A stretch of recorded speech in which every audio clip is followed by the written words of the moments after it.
$4.25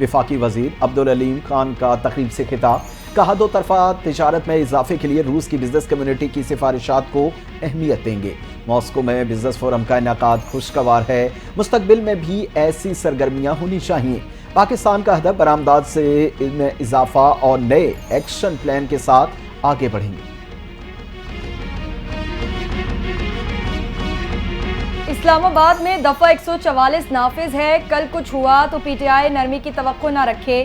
وفاقی وزیر داخلہ محسن نقوی کی اسلام آباد میں میڈیا سے بات چیت، کہتے ہیں کل کسی نے دعویٰ بولا تو کوئی شکوہ نہ کرے کیونکہ سیکیورٹی انتظامات میں کوئی کوتاہی نہیں برتی جائے گی۔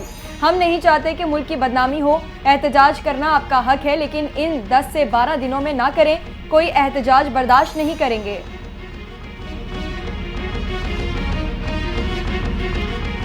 تحریک انصاف کے ڈی چوک میں احتجاج کا معاملہ، حکومت کا اسلام آباد کو مکمل سیل کرنے کا فیصلہ، پی ٹی آئی کارکنوں کو کسی صورت اسلام آباد داخل نہیں ہونے دیا جائے گا۔ آئی جی پولیس اسلام آباد کی زیر صدارت اجلاس میں فیصلہ، پی ٹی آئی کارکنوں سے سختی سے نمٹنے کی ہدایت، مختلف اقدامات پر غور، اہم عہدیداروں کے خلاف کریک ڈاؤن کی بھی ہدایت۔ پنجاب حکومت نے صوبے کے دیگر شہروں کے بعد لاہور میں بھی 6 روز کے لیے دفعہ 144 نافذ کر دی۔ محکمہ داخلہ پنجاب کی جانب سے نوٹیفیکیشن جاری، 3 سے 8 اکتوبر تک لاہور کی حدود میں ہر قسم کے سیاسی اجتماعات، دھرنوں، جلسوں، مظاہروں، احتجاج اور ایسی دیگر تمام سرگرمیوں پر پابندی۔ دفعہ 144 کے نفاذ کا فیصلہ ضلع انتظامیہ کی سفارش پر کیا گیا ہے۔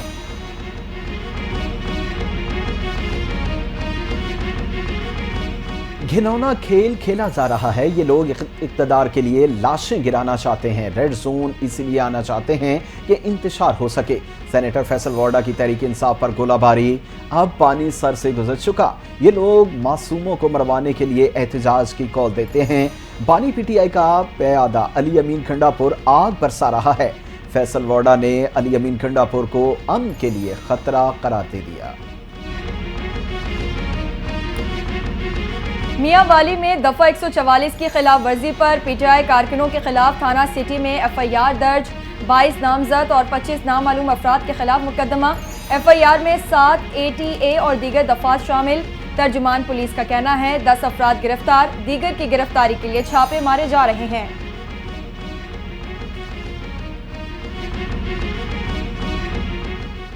چیئرمین بلاول بھٹو زرداری نے 7 اکتوبر کو جماعت اسلامی کے اسرائیل مخالف احتجاج میں شرکت کا اعلان کر دیا۔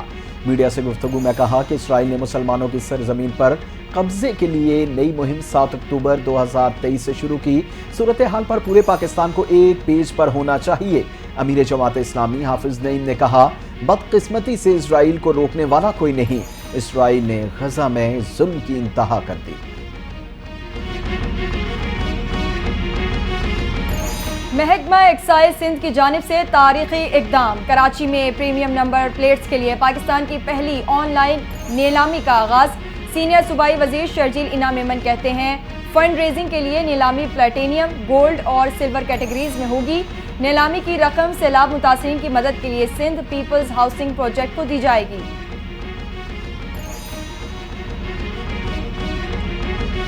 پنجاب حکومت نے اڈیالہ جیل راولپنڈی کے ڈپٹی سپرنٹینڈنٹ اور اسسٹنٹ سپرنٹینڈنٹ سمیت 4 اہلکاروں کو نوکری سے برطرف کر دیا۔ نوٹیفیکیشن جاری، اعلامیہ کے مطابق قیدی کے قتل کی انکوائری میں قصوروار ثابت ہونے پر اہلکاروں کو برطرف کیا گیا۔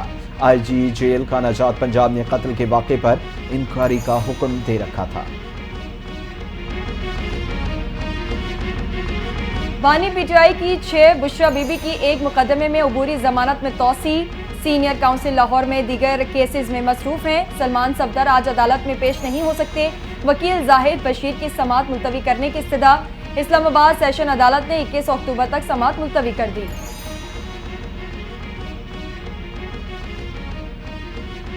لانگ مارچ توڑ پھوڑ کیس، بانی پی ٹی آئی کی ویڈیو لنک پر حاضری نہ لگوانے پر انسداد دہشت گردی عدالت اسلام آباد کے جج طاہر عباس برہم، جیل حکام کو شو کاز جاری۔ پہلے بھی رپورٹ آئی تھی انٹرنیٹ دستیاب نہیں، آن لائن حاضری نہیں ہو سکتی تو بانی پی ٹی آئی کو عدالت میں پیش کریں۔ عدالت کا اسد عمر کی حاضری سے متعلق استفسار، اسد عمر مقدمے سے ڈسچارج ہیں، وکیل صفائی آمنہ علی کا عدالت میں موقف۔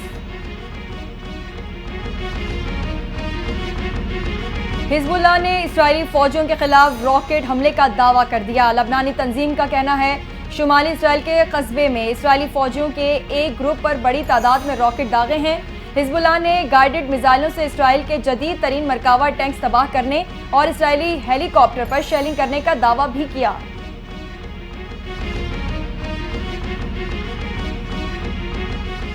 ایسے نتائج بھگتنے پڑیں گے جس کا تصور بھی نہیں کیا جا سکتا۔ میزائل حملوں کی ایران کو بھاری قیمت چکانا پڑے گی۔ اقوام متحدہ میں اسرائیلی مندوب کی ایران کو کھلی دھمکی۔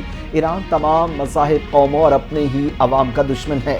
اسرائیلی مندوب نے UN کی سلامتی کونسل سے ایران کے خلاف پابندیاں لگانے کا مطالبہ کر دیا۔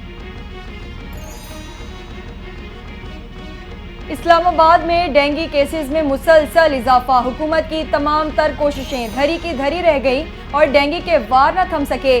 گزشتہ 24 گھنٹے میں 77 ڈینگی کے مریض رپورٹ۔ اسلام آباد میں ڈینگی سے متاثرہ افراد کی مجموعی تعداد 1404 ہو گئی۔ پیمز ہسپتال اور پولی کلینک میں 4 ڈینگی کے مریض لائے گئے۔ ڈینگی سے 67% مرد جبکہ 33% خواتین متاثر۔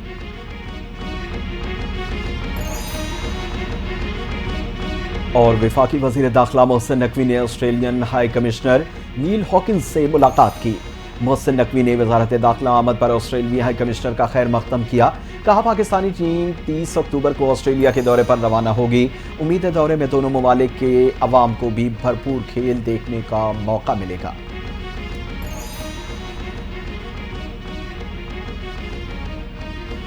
اور T20 ویمن ورلڈ کپ کا آغاز۔ ویمن T20 ورلڈ کپ کا میلہ سج گیا۔ شارجہ اسٹیڈیم میں پہلے روز 2 میچز ہوں گے۔ پہلے افتتاحی میچ میں بنگلہ دیش نے اسکاٹ لینڈ کو 16 رن سے شکست دے دی۔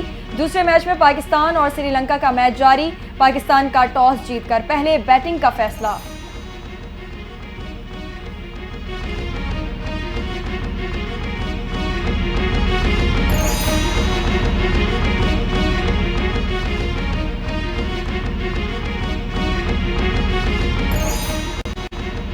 السلام علیکم، NTA نیوز کے ساتھ میں ہوں عرفان ساری اور میں ہوں فرحان رضا۔ ہیڈ لائنز آپ نے جانی، تفصیلات شامل کریں گے ایک بریک کے بعد۔